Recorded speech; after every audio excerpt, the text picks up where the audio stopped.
दोस्तों आज पेश है विचित्र धनुष। ये कवर चित्र है।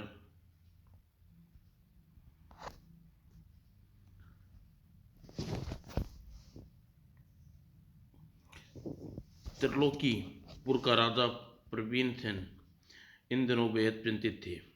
न जाने आने वाले समय में त्रिलोकीपुर राज्य का उत्तराधिकारी कौन होगा।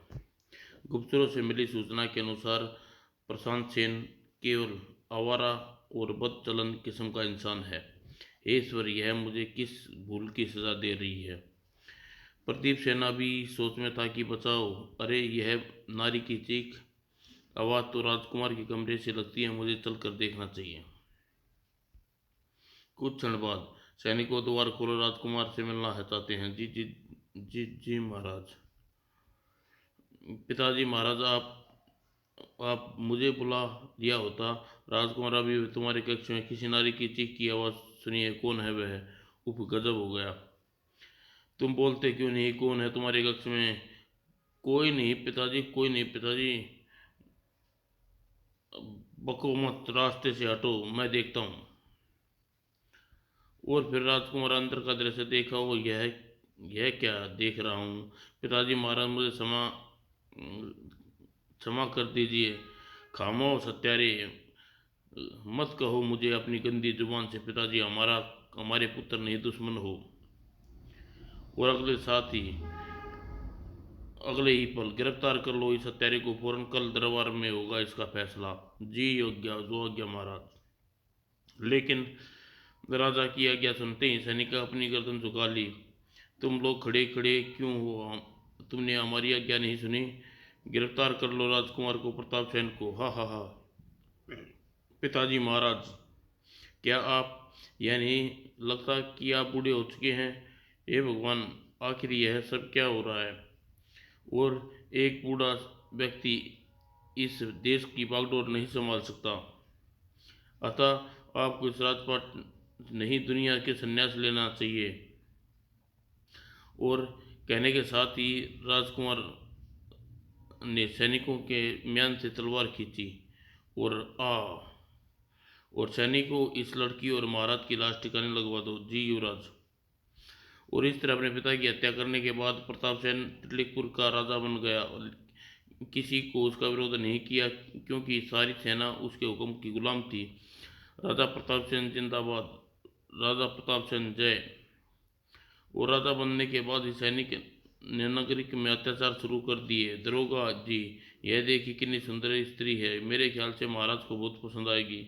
ठीक कहते हो धर्म सिंह, उठा लो इसे, संभल और रंगशाला में पहुंचा दो। बचाओ। हा हा हा। प्रताप सेन राक्षसों की तरह मत को भी मात कर रहा था और अत्याचारों से प्रजा तराई तराई हो उठी। और शराब और स्वभाव प्राप्त चंद की कमजोरी थी। वाह, हम तुम्हें तोहफा पसंद आया, यह लो अपना इनाम। और अगले दिन प्रताप सेना खुद हेतु जंगल में किया। तब काफी तलाश के बाद भी उसे कोई शिकार न लगा। महाराज, मेरे ख्याल से हमें वापस चलना चाहिए, सीमा रात गिरने वाली है। सेनापति जगबीर सिंह, खाली हाथ लौटना हमारी आदत नहीं है, अतः आगे बढ़ो। कुछ देर बाद आगे बढ़ने जाने पर सेनापति वैद्य को सामने झोपड़ी नजर आ रही है, उसी ओर चलो। जी महाराज। वह झोपड़ी के नजदीक पहुंचे थे कि महाराज, वैद्य की हिरण का बच्चा आप इसी को अपना शिकार बना लें और वापस लौट चले, वरना रात जंगल में गुजारनी पड़ेगी। तुम ठीक कहते हो सेनापति। और फिर निशाना साध कर प्रताप सेन ने अगले ही क्षण मां।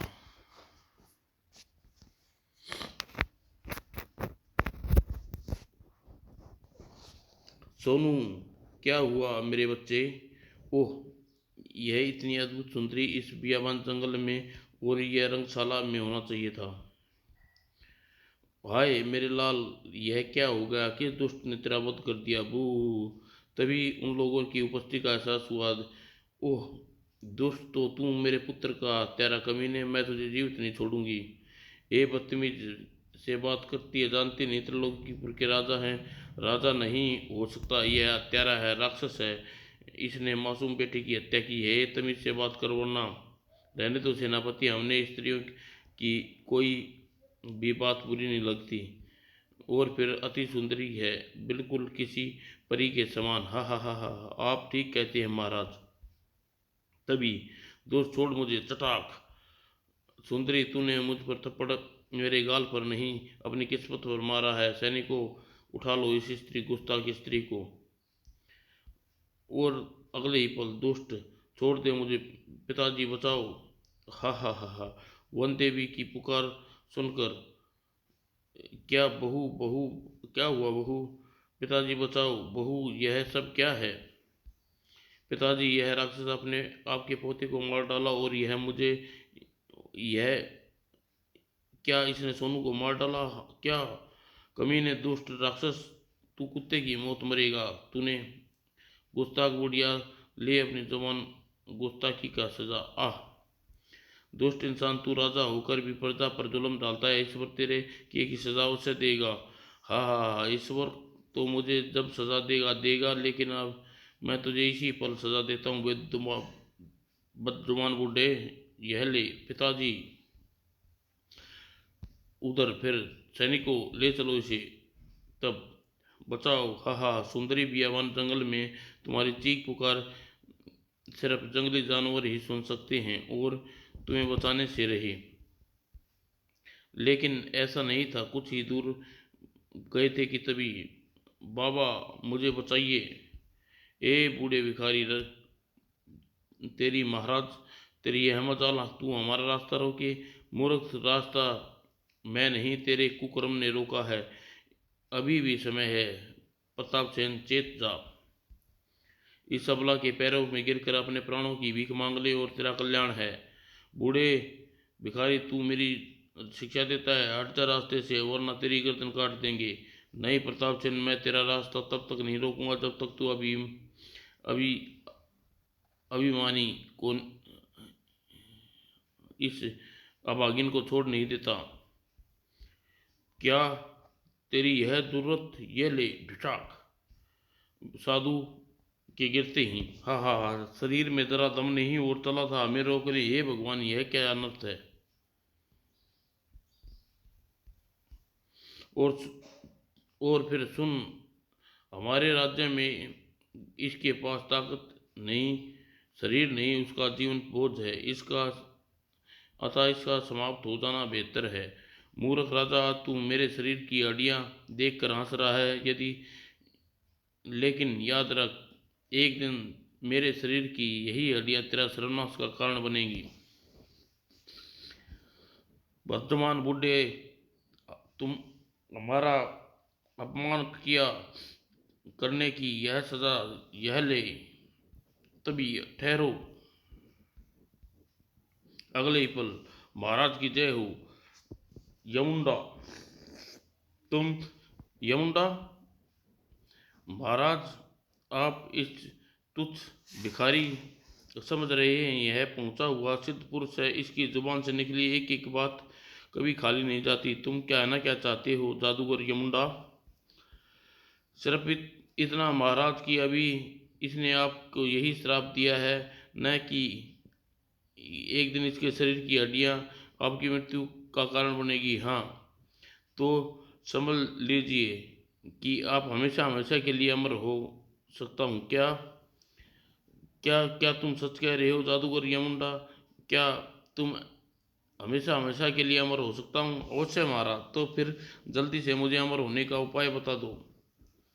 महाराज, यदि आप साधु को मारकर इसके शरीर की हड्डियां जला कर राख कर दें, तो फिर आपकी मृत्यु का कोई भय नहीं रहेगा, क्योंकि इसने श्राप के अनुसार अब आपकी मृत्यु का विधान सिर्फ इसी की हड्डियों से बना है। इसकी हड्डियां नष्ट होने पर आप अमर हो जाएंगे। ओह, तुम ठीक कहते हो यमुंडा, हम ऐसा ही करेंगे। और फिर दोनों की बातें सुनकर मुस्कुराने लगा। मूर्ख कहीं की, विधि के विधान को बदलने की कोशिश कर रहे हैं।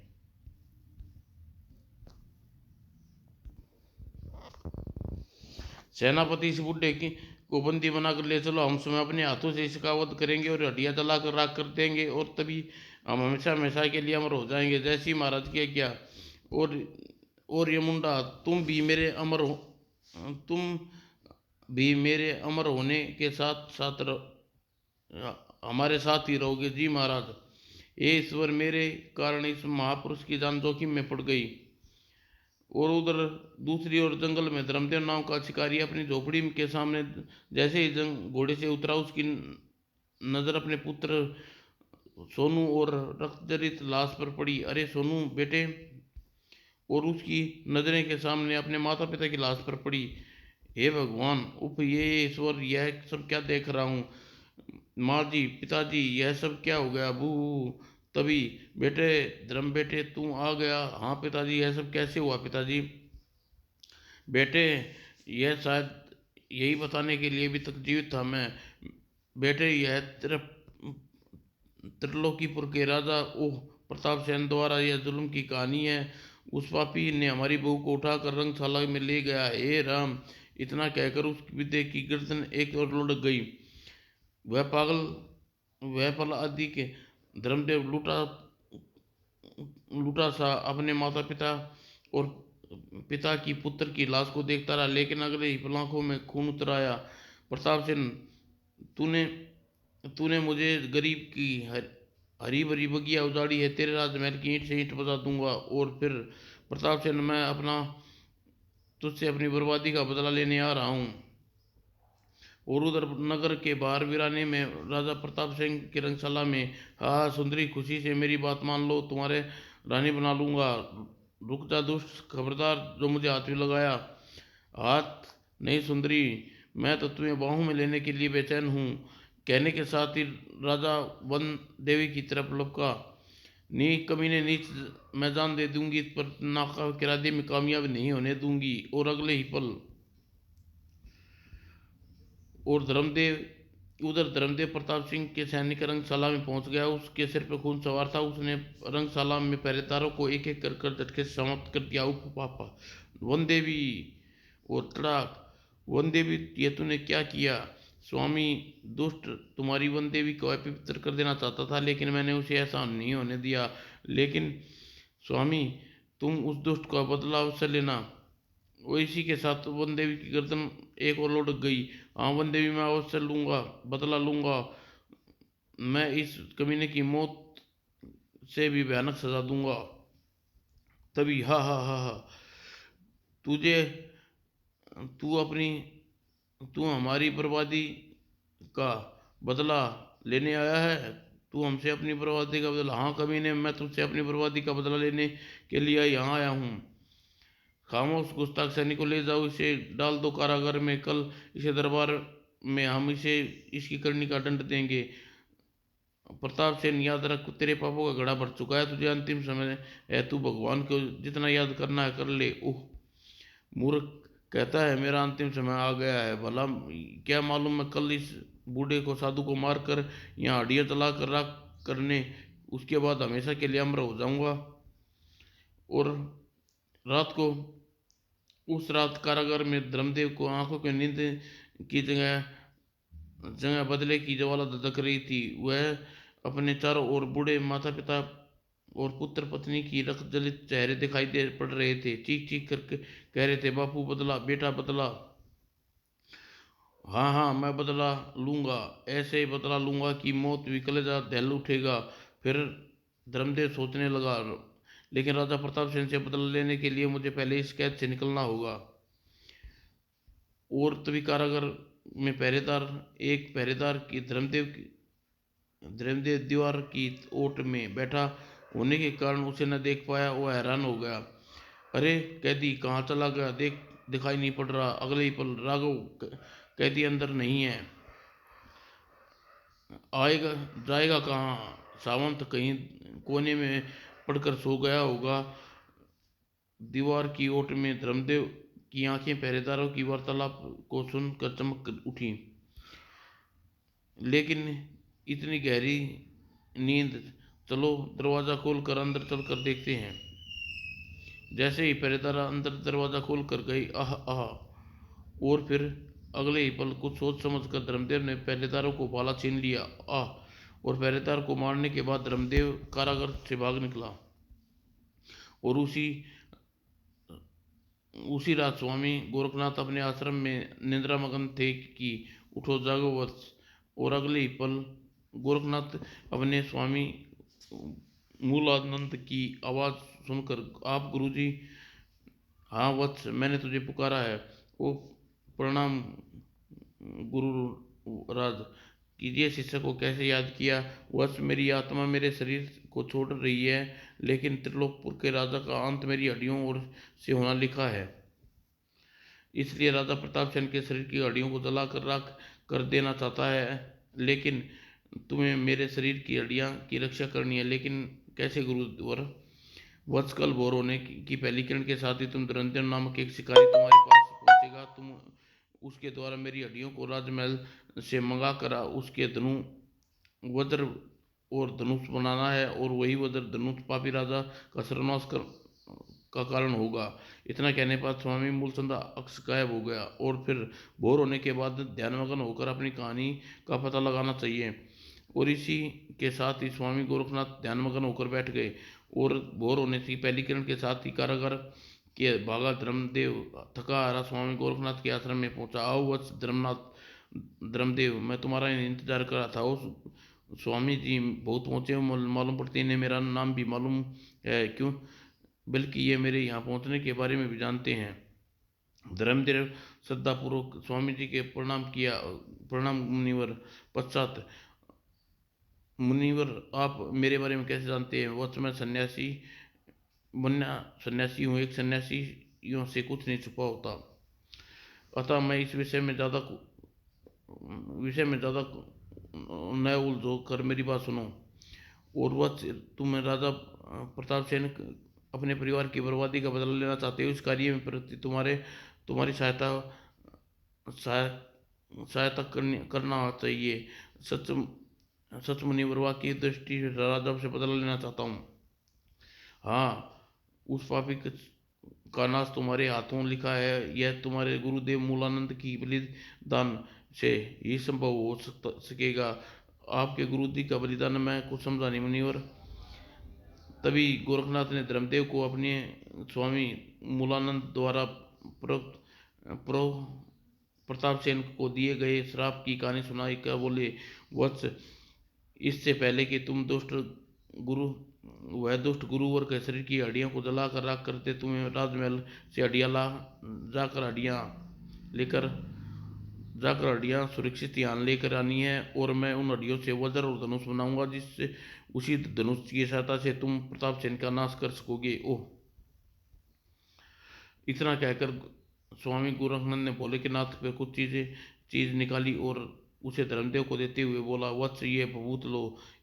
जैसे ही तुम इसे भभूत को फेंकोगे, तुम्हारे सामने खड़े सारे मनुष्य जड़ हो जाएंगे। और साथ ही चमत्कारी रुद्राक्ष की माला तुम्हारी राह में बिछे विघ्न होने वाली प्रत्येक तांत्रिक मांत्रिक शक्तियां नष्ट कर देगी। और इतना और यह तो इतना विचित्र लग रहा है यह सब।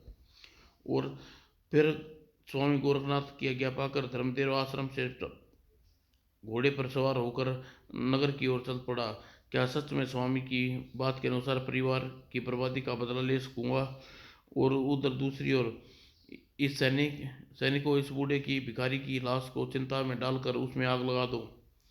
हा हा महाराज, यह सब कुछ देर बाद ही सन्यासी की हड्डियां जलकर राख हो जाएंगी, आप अमर हो जाएंगे। फिर लगा दो आग चिता को। तभी, ठहरो, ओह, पकड़ लो यह शिकारी को। राजा ने कहा। आज्ञा पाकर धर्मदेव और लपके। और उसने धर्मदेव ने स्वामी की दी हुई बबूत को अपनी और बढ़ते सैनिकों पर फेंका। और अगले ही पल बढ़ते सैनिक खड़े हो गए। राजा राजा राजा जड़ होकर खड़े हो रह गए। वाकई स्वामी द्वारा दी गई बबूत आश्चर्यजनक है। जादूगर मुंडा को यह देख कर चौंका।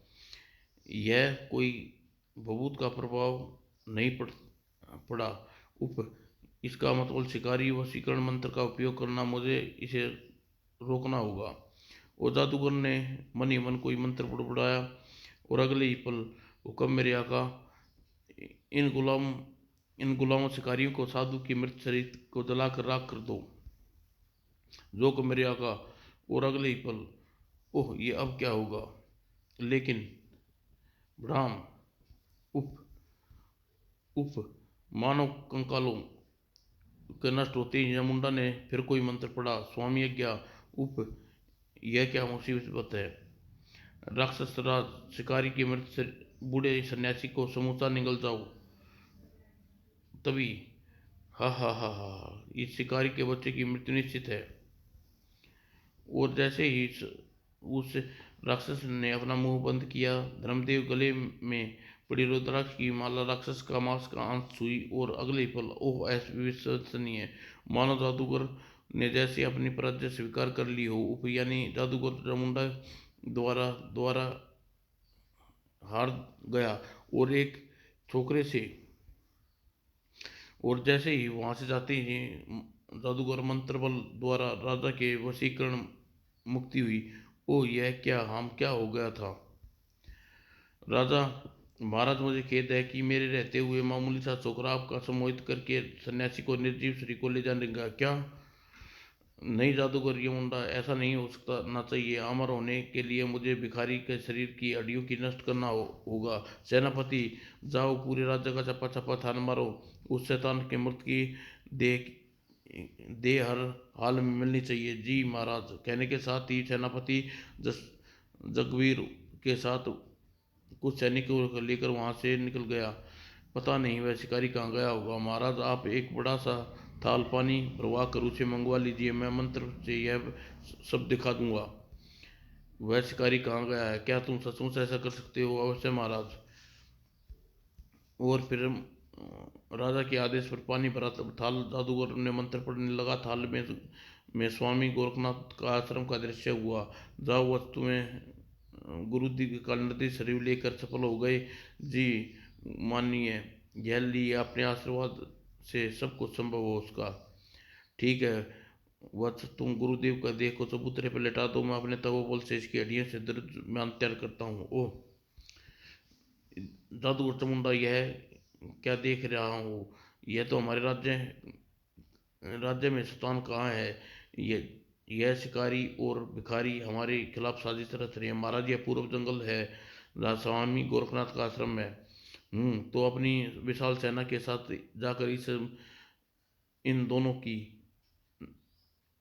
इन दोनों ही नहीं बल्कि जंगल के आश्रम का भी नामनाशन मिटा देंगे। लेकिन महाराज यह कार्य तुरंत आरंभ करना होगा, किंतु सन्यासी की वजह से वह धनुष तैयार कर लिया तो गजब हो जाएगा। ऐसा ही हो ऐसा नहीं हो सकता। हम अपनी सेना के साथ पूर्व की ओर कूच कर रहे हैं, तुम भी हमारे साथ चलना, ठीक है। और उसी समय प्रताप सेन अपनी सेना के साथ गोरखनाथ के आश्रम की ओर चल दिया। और उधर दूसरी ओर स्वामी गोरखनाथ की आज्ञा पर धर्मदेव मृत स्वामी मूलानंद के चबूतरे पर लेटाया और स्वामी गोरखानंद ने आंखें बंद करके कोई मंत्र बुदबुदाया और अगले ही पल मूर्त स्वामी का शरीर धुआं बदल गया और कुछ ही देर बाद उसके चबूतरे पर हड्डियां का ढेर लगा था आश्चर्यजनक। और फिर गोरखनाथ स्वामी ने मन ही मन कोई मंत्र पढ़ा और हड्डियां का चबूतरे पर जुड़ने लगी। और देखते ही देखते ही वाह, यह तो वाकई में धनुष तैयार हो गया है। यह विश्वास नहीं हो रहा। उस दुष्ट राजा ने अपने परिवार की बर्बादी का बदला ले सकूंगा। तब लो, ये पांचों तीर विशेष तीर हैं, इसे धनुष में जब भी निकलेंगे दुश्मन को अंत करके ही तुम्हारे पास लौटेंगे। और वज्र धनुष यह सुरदार की यह रुद्राक्ष की माला भी तुम्हारे पास है, जब तक कोई भी तुम्हारा बिगाड़ नहीं सकता। और तभी अभी स्वामी गोरखनाथ की बात समाप्त ही हुई थी। ओह शायद राजा प्रताप सेन अपनी सेना के साथ यहाँ पहुँच गया है और जल्दी ही। सैनिकों को खत्म कर दो इसको, अनर्थ हो गया। वज्र धनुष तैयार हो गया। दुष्ट पता अभी पता चल जाएगा कौन किसको समाप्त करता है। और अगले ही पल घमासान युद्ध छिड़ गया और हाथ में धनुष वज्र रुद्राक्ष की माला होने की वजह से कामदेव आक्रमण जादूगर की जादुई ताकत का कोई प्रभाव न हुआ। और सिद्धि वज्र वज्र के धनुष की सहायता से प्रताप चंद जादूगर यमुंडा के सेनापति जसवीर का अंत कर दिया। और प्रताप के मरते बूढ़े मंत्री और सुमुद्र राज्य स्वीकार कर ली। हे धर्मदेव, मुझे क्रोध पर काबू पाए और शत्रु अपनी पराजय स्वीकार कर लेने से हथियार उठाकर धर्म के विरुद्ध है। जैसे ही आपके आज्ञा मुनिवर।